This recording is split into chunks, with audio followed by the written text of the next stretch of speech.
नजर सीधी हो उनकी तो बना देते रंक को राजा। हो जाए अगर तिरछी तो शुरू हो जाती भक्तों पर हर प्रकार की बाधा। तो ऐसे सूर्य पुत्र यमुना जी के भाई हनुमान जी के परम मित्र शनिदेव जी को कोटि कोटि नमन करते हैं। प्रिय श्रोताओं, आज शनिवार के दिन सुनिए शनिदेव की व्रत कथा और कथा को पूरा सुनकर कमेंट बॉक्स में शनिदेव की जय जरूर लिखिएगा। और अगर वीडियो पसंद आई तो लाइक एंड शेयर कर दीजिएगा। चैनल पर नए हैं, सब्सक्राइब नहीं किया है तो सब्सक्राइब भी कर ही दीजिएगा। तो चलिए शुरू करते हैं आज की है पावन और दिव्य कथा। तो बोलिए प्रेम से शनिदेव भगवान की जय। पौराणिक कथा के अनुसार एक बार स्वर्गलोक में सबसे बड़ा कौन, इस प्रश्न पर सभी 9 ग्रहों में वाद विवाद हो गया। सभी ग्रह एक दूसरे से कहने लगे कि मैं सबसे बड़ा, मैं सबसे बड़ा। और इस पर विवाद इतना बढ़ गया कि परस्पर भयंकर युद्ध की स्थिति जैसी बन गई। जब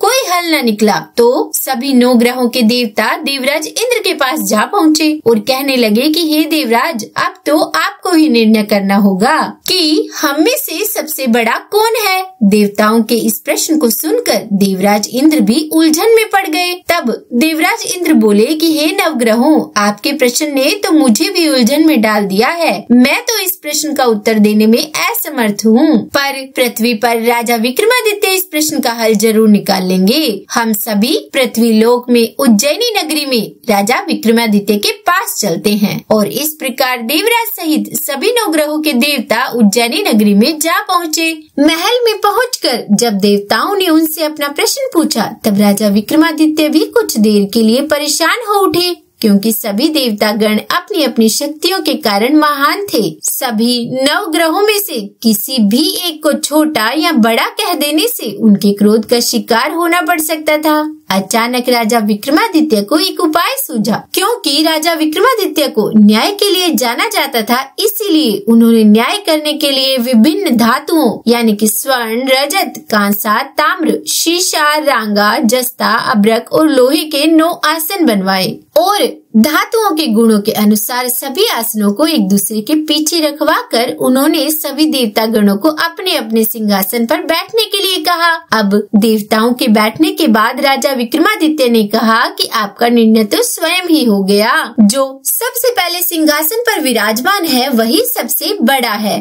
राजा विक्रमादित्य के इस निर्णय को सुनकर शनि देवता ने सबसे पीछे आसन पर बैठने के कारण अपने आप को छोटा जानकर क्रोधित होकर कहा कि हे राजा, तुमने मुझे सबसे पीछे बैठाकर मेरा अपमान किया है। तुम मेरी शक्तियों से परिचित नहीं हो, मैं तुम्हारा सर्वनाश कर दूंगा। तू मेरे पराक्रम को नहीं जानता। सूर्य एक राशि पर 1 महीना, चंद्रमा 2.25 महीना 2 दिन और मंगल 1.5 महीना, बृहस्पति 13 महीने, बुध और शुक्र 1 महीने, परंतु मैं एक राशि पर 2.5 अथवा 7.5 साल तक रहता हूँ। बड़े बड़े देवताओं को भी मैंने भीषण दुख दिया है। हे राजन सुनो, श्री राम जी को 7.5 आई तो वनवास हो गया और रावण पर आई तो राम ने लक्ष्मण को सेना लेकर लंका पर चढ़ाई कर दी, रावण के कुल का नाश कर दिया। हे राजा, अब तुम सावधान रहना, क्योंकि अब तू मेरे प्रकोप से नहीं बच सकेगा। और उसके बाद अन्य ग्रहों के देवता तो बड़ी प्रसन्नता के साथ वहाँ से चले गए, परंतु शनिदेव बड़े क्रोध के साथ वहाँ से विदा हुए। और उसके बाद राजा ने सोचा कि जो भी भाग्य में होगा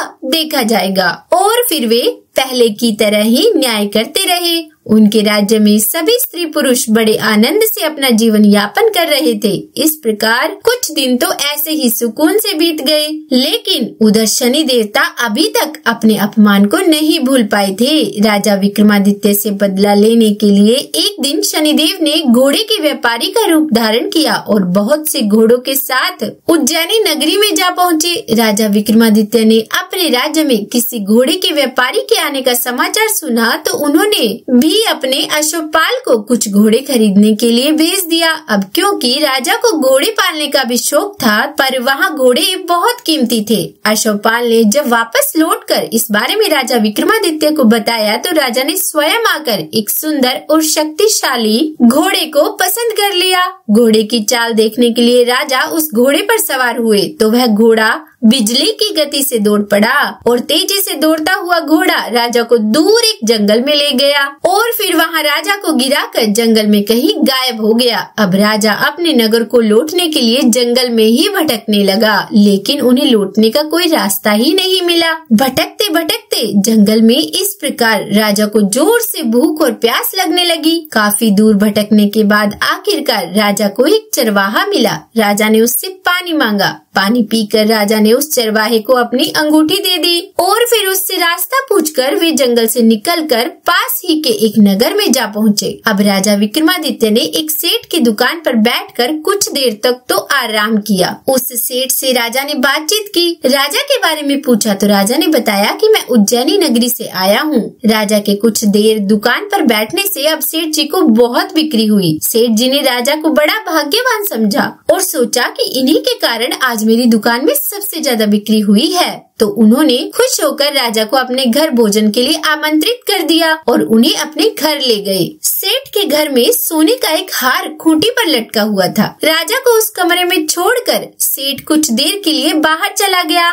तभी एक आश्चर्यजनक घटना घटी। राजा विक्रमादित्य के देखते ही देखते सोने के उस हार को खूंटी ने निगल लिया। वापस लौटकर जब सेठ ने देखा कि हार तो वहाँ पर है नहीं, हार को गायब देखा तो चोरी का संदेह राजा पर ही किया, क्योंकि उस कमरे में केवल राजा ही अकेला बैठा था। और तब सेठ ने अपने नौकरों से कहा कि इस परदेसी को रस्सियों से बांधकर नगर के राजा के पास ले चलो। इस तरह से राजा को रस्सियों से बांधकर नगर के राजा के पास ले जाया गया। राजा ने जब राजा विक्रमादित्य से हार के बारे में पूछा तो उन्होंने बताया कि उनके देखते ही देखते खूंटी ने हार को निगल लिया। किसी ने भी राजा की इस बात का विश्वास नहीं किया। इस पर राजा ने क्रोधित होकर चोरी करने के अपराध में राजा विक्रमादित्य के हाथ पांव काटने का आदेश दे डाला और इस तरह से राजा विक्रमादित्य के हाथ और पांव काटकर उन्हें नगर की सड़क पर छोड़ दिया गया। कुछ दिनों के बाद एक तेली उन्हें उठाकर अपने घर ले गया और उन्हें अपने कोलू पर बिठा दिया। अब राजा आवाज देकर बैलों को हाँकता रहता और इस तरह तेली का बैल चलता रहा। अब राजा को भोजन भी मिलता रहा। शनि के प्रकोप की 7.5 पूरी होने पर वर्षा ऋतु प्रारंभ हुई। अब एक दिन राजा विक्रमादित्य एक रात को मेघ मल्हार गा रहे थे कि तभी नगर के राजा की लड़की राजकुमारी मोहिनी रथ पर सवार होकर उस तेली के घर के पास से गुजरी। जब उसने मेघ मल्हार सुना तो उसे बड़ा अच्छा लगा। दासी को भेजकर गाने वाली को बुला लाने के लिए कहा। अब दासी ने लौटकर राजकुमारी को बताया कि उसके तो हाथ पैर है ही नहीं और उसके बारे में पूरी जानकारी दी। राजकुमारी उसके मेघ मल्हार से बहुत मोहित हुई, इसीलिए उसने सब कुछ जानकर भी अपंग राजा से विवाह करने का निश्चय कर लिया। राजकुमारी ने जब अपने माता पिता से यह बात कही कि वह एक अपंग राजा से विवाह करना चाहती है तो वे ये सुनकर हैरान रह गए। रानी ने मोहिनी राजकुमारी को बहुत समझाया कि बेटी तेरे भाग्य में तो किसी राजा की रानी होना लिखा है, फिर तू उस अपंग से विवाह करके अपने पांव पर कुल्हाड़ी क्यों मार रही है। लेकिन राजकुमारी ने अपनी जिद नहीं छोड़ी। उसने कहा कि जब पहली बार मैंने मेघ मल्हार सुना था तभी मैंने यह निश्चय कर लिया था कि यह जो गा रहा है वही मेरा पति होगा और अब अगर उनसे मेरी शादी नहीं हुई तो मैं अपने प्राण त्याग दूंगी। यह मेरा निश्चय है। और आखिरकार राजा और रानी को विवश होकर अपंग विक्रमादित्य से अपनी राजकुमारी का विवाह कराना ही पड़ा। राजा ने तेली को बुलाकर कहा कि तेरे घर में जो अपंग यानी कि जो चौरंगिया है उसके साथ मैं अपनी कन्या का विवाह करना चाहता हूँ। तेली ने कहा कि यह कैसे हो सकता है, कहाँ आप हमारे राजा और कहाँ मैं एक तेली। परंतु राजा ने कहा कि भाग्य के लिखे लेख को कोई नहीं टाल सकता, अपने घर जाकर विवाह की तैयारी करो। राजा ने उसी समय तोरण और बंधनवार लगवाकर अपनी राजकुमारी का विवाह उस चौरंगिया विक्रमादित्य के साथ कर दिया। और जब शनिदेव की 7.5 पूरी हुई तो उस रात भगवान शनिदेव ने राजा विक्रमादित्य को स्वप्न में कहा कि हे राजा, कहो मुझको छोटा बतलाकर तुमने कितना दुख उठाया। तब राजा ने क्षमा मांगी और शनिदेव ने प्रसन्न होकर विक्रमादित्य को हाथ पैर वापस दे दिए। तब राजा ने कहा कि हे महाराज, मेरी प्रार्थना स्वीकार करें कि जैसा दुख आपने मुझे दिया ऐसा और किसी को न देना। और तब शनिदेव ने कहा कि तुम्हारी यह प्रार्थना स्वीकार है। जो मनुष्य शनिवार व्रत करेगा या फिर उस दिन शनिवार व्रत कथा सुनेगा या कहेगा तो उसको मेरी दशा में कभी किसी प्रकार का दुख नहीं होगा। जो नित्य ही मेरा ध्यान करेगा और चींटियों को आटा डालेगा उसके सभी मनोरथ पूर्ण होंगे। और इतना कहकर शनिदेव अपने धाम को चले गए। और फिर जब सुबह राजकुमारी की आंख खुली तो उसने राजा के हाथ पांव देखे तो उसको बहुत आश्चर्य हुआ। उसको देखकर राजा ने अपना समस्त हाल कहा कि मैं उज्जैन का राजा विक्रमादित्य हूँ। यह बात सुनकर राजकुमारी अत्यंत ही प्रसन्न हुई। और फिर राजकुमारी से उसकी सखियों ने पूछा तो उसने अपने पति का समस्त वृत्तांत कह सुनाया। तब सब ने प्रसन्नता प्रकट की और कहा कि ईश्वर ने आपकी मनोकामना पूर्ण कर दी। जब उस सेठ ने यह सुनी तो वह विक्रमादित्य के पास आया और राजा विक्रमादित्य के पैरों में गिरकर क्षमा मांगने लगा कि आप पर मैंने चोरी का झूठा दोष लगाया, अतः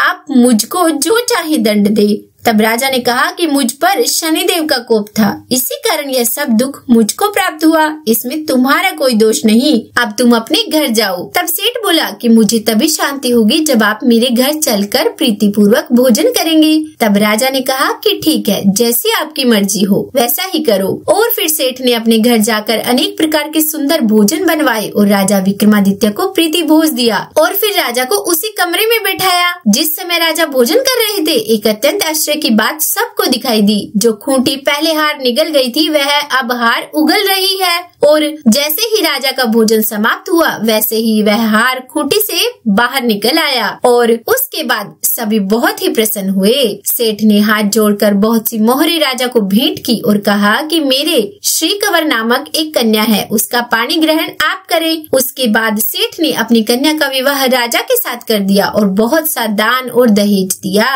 और इस प्रकार कुछ दिनों तक वहाँ निवास करने के बाद विक्रमादित्य ने शहर के राजा से कहा कि अब मेरी उज्जैन जाने की इच्छा है। और फिर वहाँ के राजा से विदा लेकर राजकुमारी सेठ की कन्या श्री कंवरी तथा दोनों जगह से प्राप्त अनेक दास दासी रथ और पालकियों सहित राजा विक्रमादित्य उज्जैन की तरफ चल पड़े। जब शहर के निकट पहुँचे और पुरवासियों ने राजा के आने का संवाद सुना तो समस्त उज्जैन की प्रजा अगवानी के लिए आई। तब बड़ी प्रसन्नता से राजा अपने महल में पधारे। सारे शहर में बड़ा भारी महोत्सव मनाया गया और रात्रि को दीपमाला की गई। दूसरे दिन राजा ने शहर में यह सूचना कराई कि शनिश्चर देवता सब ग्रहों में सर्वोपरि है। मैंने इनको छोटा बतलाया, इसी से मुझको यह दुख प्राप्त हुआ। और इस कारण सारे शहर में सदा शनिश्चर की पूजा और कथा होने लगी। राजा और प्रजा अनेक प्रकार के सुख भोगती रही। तो बोलिए शनिदेव भगवान की जय। जो कोई शनिवार व्रत कथा को पढ़ता या सुनता है